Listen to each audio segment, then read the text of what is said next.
अच्छा अरे शादी के भइल बा गलती पलंग नली ओइला लैला खटे दोल्हा पाती वाला खेला वो खेलाई दी का ओई खटिया पर चुबुर चुबुर गाड़े ओरा चनावा त कह सोगी लूंगी ये बिछाई दी का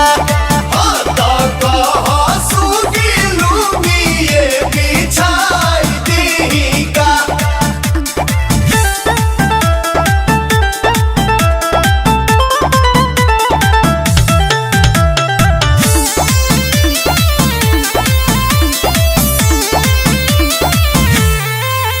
जवन भुइया में मजाबा तवन गादा ये धानी का काम करी एक बेसूत के देखो ना जी आओ से बेसिया राम परी हमरा के बुझला अपने खाने मौगे के दर्द का मरद जाने कटी हजानी मच्छर दनिया सरियाई दी का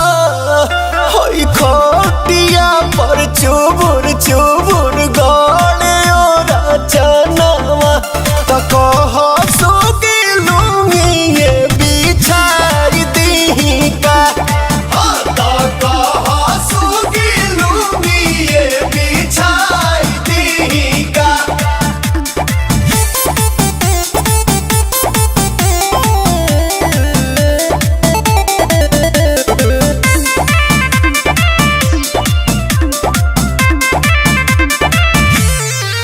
एकी के तकिया मारेलू कबो अखिया मारेलू कबो हो जालू धन तू गुस्सा कबो मुस्किया मारेलू जिंदगी में होता है लिखल बजावन दोस्त गाया गोवा के सुनो रे पावन तब में आई फोन लगाई निकी के गरियाई दी का होई खाटी पजाती चुभुर चुभुर गो